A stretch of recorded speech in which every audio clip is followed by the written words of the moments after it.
Alors bonjour et bienvenue à cette nouvelle émission de Divinons avec Tonton. Ce matin, nous allons tirer pour vous l'énergie de la journée du 26 juin 2026. C'est également un tirage intemporel, alors si vous êtes guidé à écouter cette vidéo à une date ultérieure, sachez qu'il devrait y avoir pour vous des informations, un message, afin de vous aider de vous guider tout au long du chemin de l'accomplissement de votre destinée. On aborde notre rituel habituel en allumant une seconde bougie, afin d'ancrer temporairement vos ancêtres et vos guides spirituels bien intentionnés à votre égard et au mien, afin qu'ils se joignent à mes ancêtres et mes guides spirituels, pour vous amener ce message que j'espère positif, constructif, amélioratif.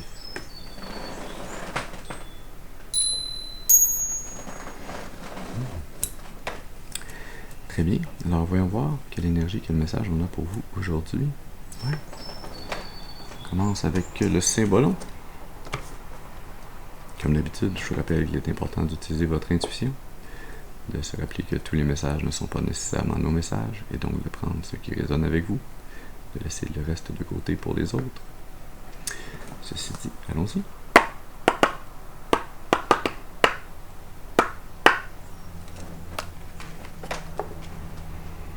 Oui, on fait un vrai symbolon, d'accord. Alors on va tirer deux cartes, qui sont les deux côtés du symbolon. Cette pièce de monnaie ou cet objet qui est brisé en deux et remis à deux personnes qui ont un lien énergétique d'amitié ou d'amour entre eux, un lien fort. La troisième carte, l'énergie cachée, qui va être l'énergie qui unit ces deux énergies ensemble. Le symbolon, ça peut représenter ces énergies en vous, ça peut les représenter entre vous et quelqu'un d'autre. Alors à vous d'utiliser votre intuition et d'interpréter en conséquence. Allons-y, est-ce qu'on peut avoir une première carte, s'il vous plaît? Quelle est cette première énergie, le premier côté du symbolon? Pour la collectivité, est-ce qu'on peut avoir cette première carte, s'il vous plaît? Ce premier symbolon, merci. C'est fort. Alors on commence avec le Graal. Le Graal, comme on dirait dans Camelot.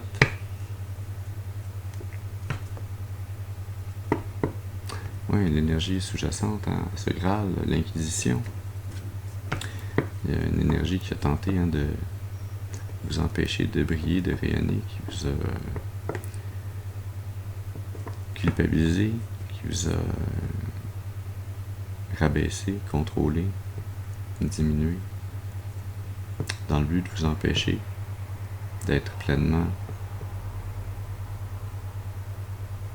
vous-même, d'être pleinement connecté à votre âme et au divin en vous. Est-ce qu'on peut avoir la seconde carte, s'il vous plaît? Quelle est cette seconde énergie pour le deuxième côté du symbole, pour la collectivité ce matin? Oui. Merci. Alors, on a maître et élève.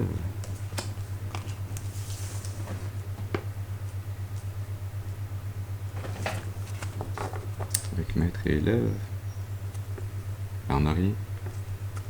On a le vide. On a le néant. On a tout.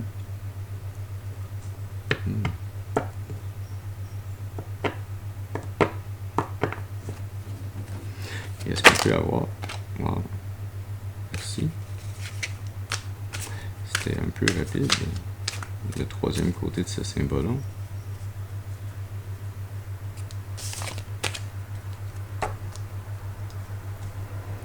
Le mariage. L'énergie qui unit ces deux énergies. Cette énergie, maître et élève,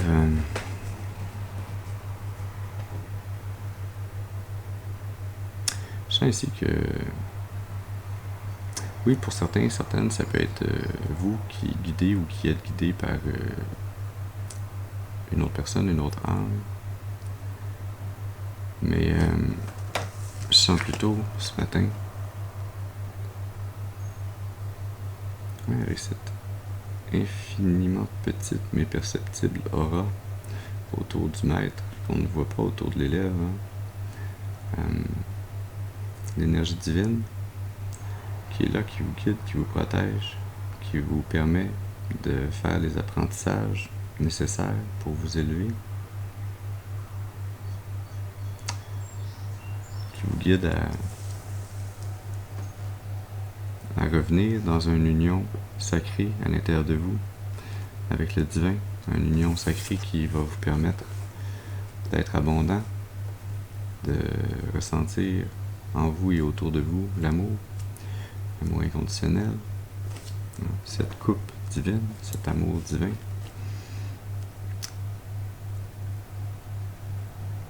Ouais. Le divin qui vient vous supporter, vous aider, vous guider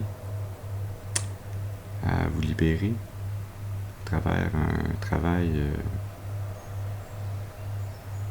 d'introspection répétitif, à venir vous libérer des conditionnements, des sorts, des sortilèges qui ont été posés et dictés sur vous à votre égard, qui vous ont diminué, qui vous ont contraint, qui vous ont fait perdre confiance en vous-même, en vos capacités.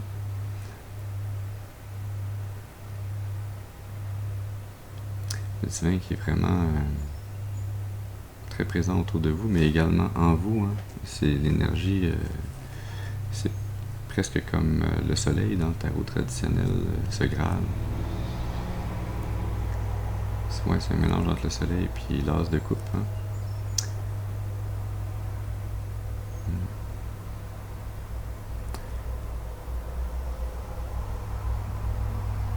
C'est un chemin, une énergie qui mène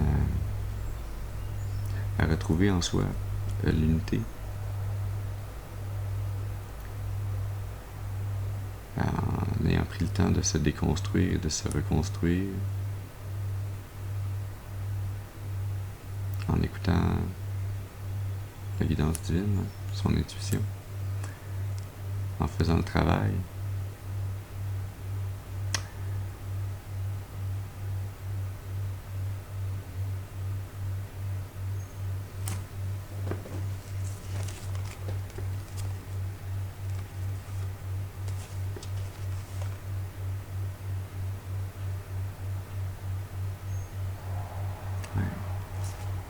Oh, cette carte du vide qu'on avait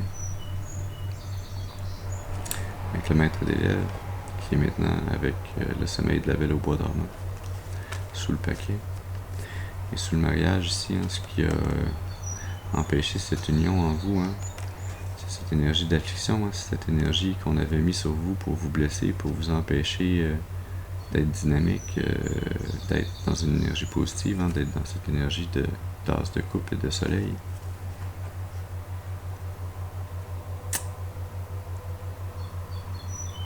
L'énergie d'une mère surprotectrice qui profitait spirituellement de vous garder sous son contrôle. Hein. Vous avez le soleil dans vos mains ou un œuf doré, hein, comme le toucher de Midas. Vous êtes cet enfant, ce petit enfant auréolé, hein, cet enfant divin, avec la pleine lune en arrière. Cette mère, hein, qui profite spirituellement, énergétiquement de vous garder auprès de vous, en vous manipulant, en vous contrôlant sur le plan émotif, en ayant jeté des sorts dans votre subconscient, ayant travaillé sur les conditionnements en vous, hein. Séducteur, en ayant jeté des sorts de magie noire. C'est pas très beau l'énergie en dessous de ça, mais l'énergie au-dessus est très belle, hein, comme quoi parfois ça prend une balance énergétique. Il faut qu'il y ait un peu de noirceur pour que l'on profite de la lumière. sous ce mariage, en dessous du paquet, on avait le sommeil de la belle au bois dormant, avec ce vide et la menthe. Ouais. Cette énergie de la lune qui vous a gardé éloigné de votre lien avec le spirituel, de votre lien avec le divin, qui vous a gardé prisonnier d'une prison de verre, qui vous a empêché d'avoir, de recevoir et de donner cet amour divin, qui vous a gardé sous une cloche de verre dans un vide énergétique, qui vous a empêché de vous voir votre juste valeur, de voir toute la beauté et l'abondance qui émane de votre âme,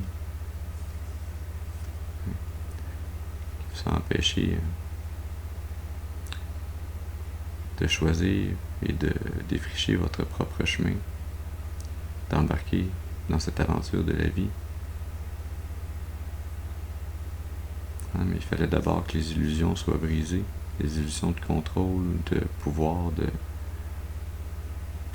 cette énergie féminine contrôlante, afin que vous puissiez embarquer sur ce chemin qui va vous mener à votre héritage divin.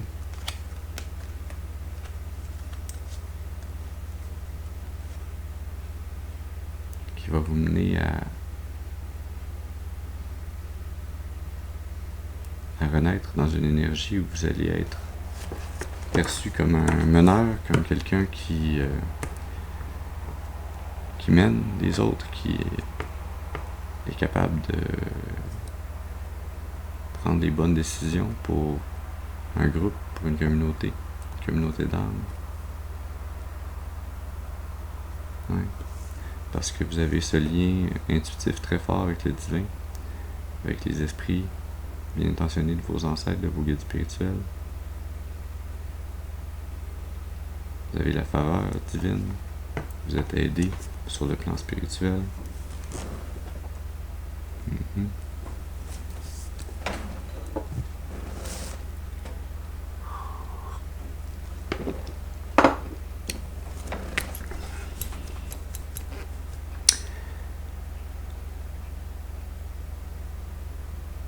Ouais. On va aller dans le tarot Oshozen pour clarifier ces énergies.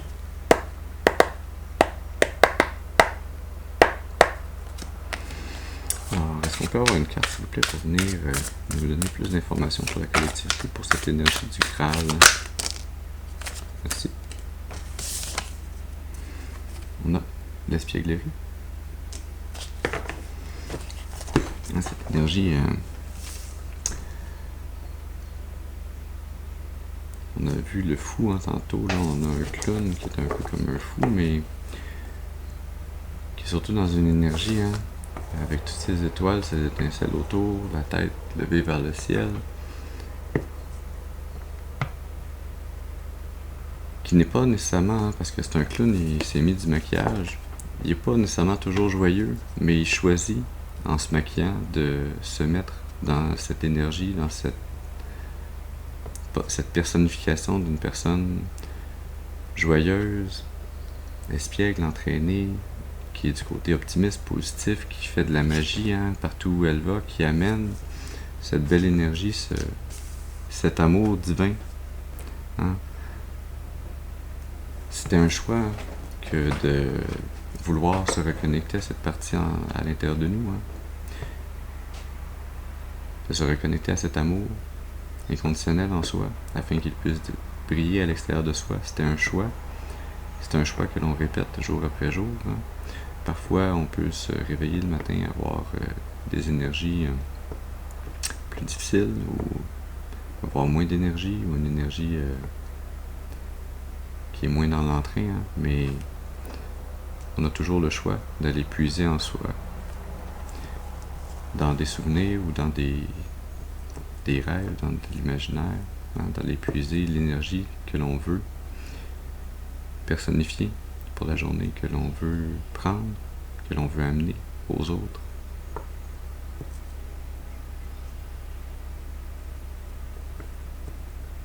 Ouais. Sous le paquet, on a l'achèvement.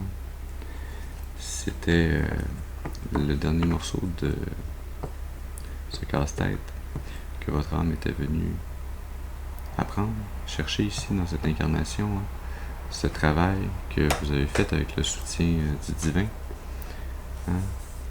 de remettre toutes les pièces de votre casse-tête à la bonne place, d'être capable de réaliser quelle énergie aller chercher en vous et où la placer pour pouvoir être et agir dans la bonne énergie, dans une énergie qui est clairement alignée avec la volonté divine de votre vie.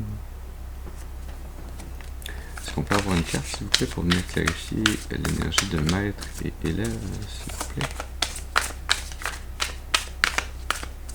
Pour la collectivité, est-ce qu'on a une carte pour clarifier maître et élève?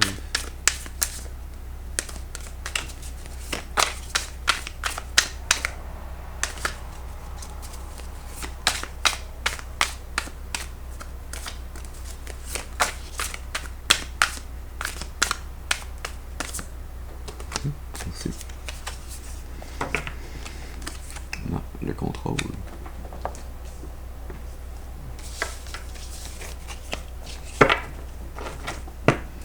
Sous le paquet, on a encore l'achèvement. Dans cette pièce du puzzle que vous êtes venu apprendre ici dans cette incarnation, guidé et soutenu par le divin, c'est apprendre à maîtriser ces différents aspects de vous-même, à l'intérieur de vous-même, exercer un contrôle, mais un contrôle sain sur vous-même, sur vos aptitudes, sur vos comportements, vos attitudes, vos intentions, vos actions. C'était apprendre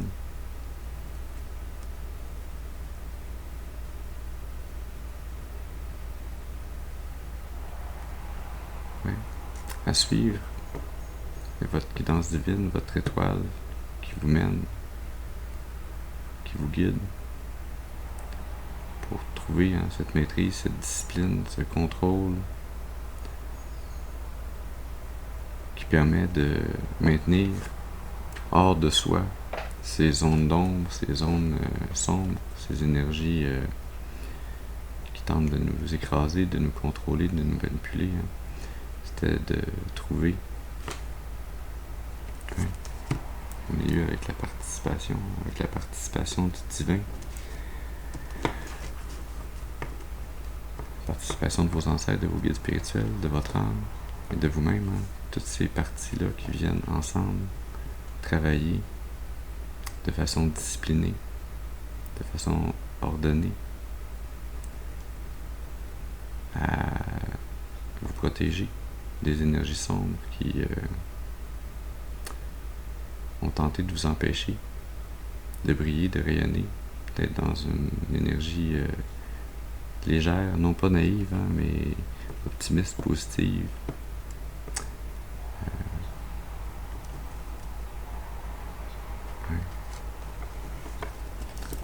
Le conditionnement sur le paquet. De vous apprendre à être parfaitement maître de vous-même, à réaliser ces énergies qui ont tenté de vous contraindre, de vous manipuler, de vous conditionner à être comme tout le reste du troupeau, alors que vous n'êtes pas comme tout le reste du troupeau. Vous êtes ce lion dans ce champ de brebis. Vous êtes cette coupe divine, cet amour inconditionnel, cette âme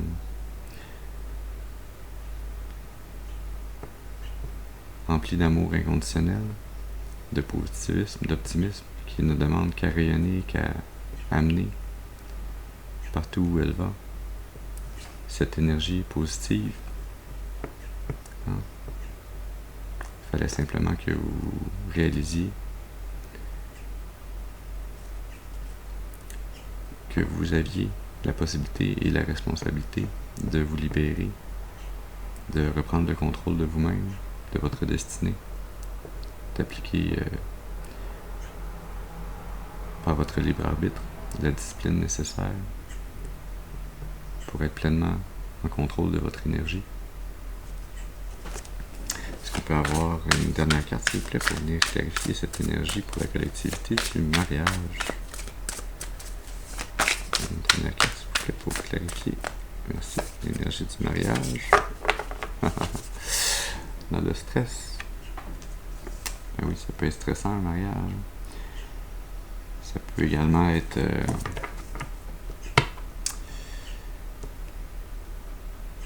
un exercice d'équilibre difficile à entretenir.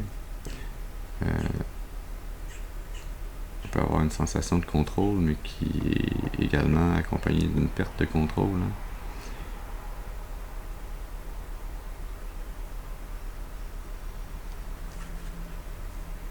La douleur, sous le paquet. Le guide, au milieu. Et le courage, sous le guide. C'est cette énergie, le stress avec le mariage. Et on a la réceptivité sous la douleur. Oui, vous êtes guidé, vous êtes supporté par le divin pour vous aider à vous libérer des conditionnements, à réunifier toutes les parties de vous-même, afin de pouvoir rayonner le bonheur, l'amour. Mais c'est un chemin qui était, et qui l'est peut-être encore, très difficile, qui vous demande beaucoup d'efforts, et où vous avez l'impression, autant vous êtes en train de reprendre le contrôle sur votre vie, autant vous avez cette impression que vous n'avez pas le contrôle sur votre vie, que cette finalité d'union de toutes les parties de vous-même est subordonnée à la volonté divine, comme si le divin, qui étrangement est représenté par ce singe dans cette carte, il y a une laisse, il y a un lien qui vous unit au divin. Mais le divin a aussi le pouvoir de vous faire tomber si vous ne faites pas le travail adéquatement. Le divin n'est pas votre serviteur, vous êtes à sa merci. Donc, il veut nécessairement votre mal ou votre bien. Il veut votre croissance, votre ascension.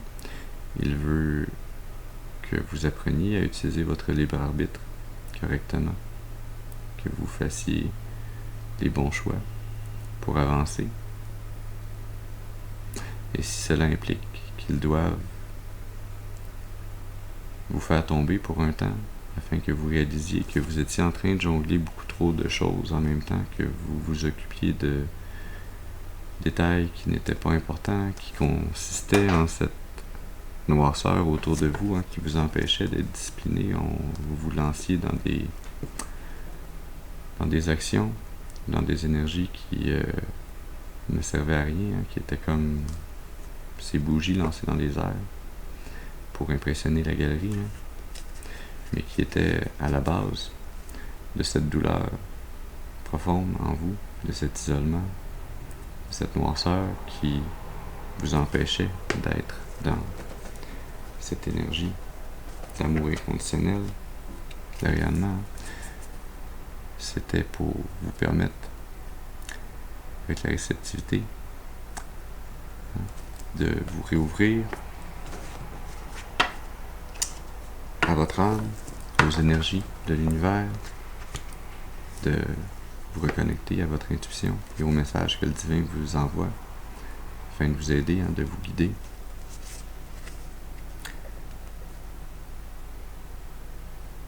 Pour que vous ayez le courage de renaître, de grandir dans un environnement qui a été très difficile, qui a été aride, qui a été exempt des ressources dont vous aviez besoin pour vous développer pleinement. Que vous ayez, à travers cette croissance que vous faites avec l'aide du divin, que vous réalisiez toute la beauté, toute la force qui sommeille en vous. travers les obstacles que vous surmontez.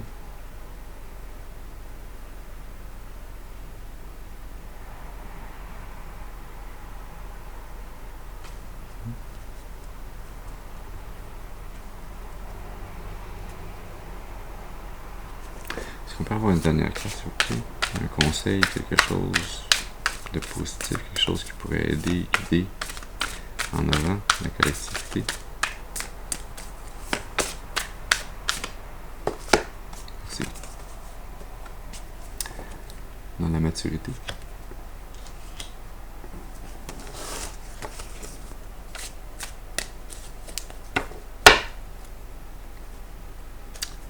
Et sous le paquet, on a le courage.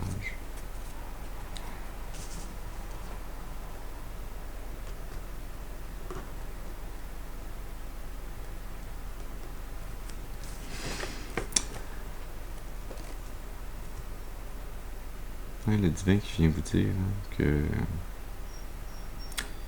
toutes ces épreuves, tous ces obstacles, toutes ces difficultés que vous avez rencontrées n'étaient pas là pour vous briser. Elles étaient là pour permettre le contraste de l'apprentissage, permettre ces réalisations, parfois difficiles, mais qui vous mènent à grandir, à vous élever, à trouver la beauté dans la noirceur, à trouver la maturité sur le plan émotionnel, sur le plan spirituel, qui vous amène à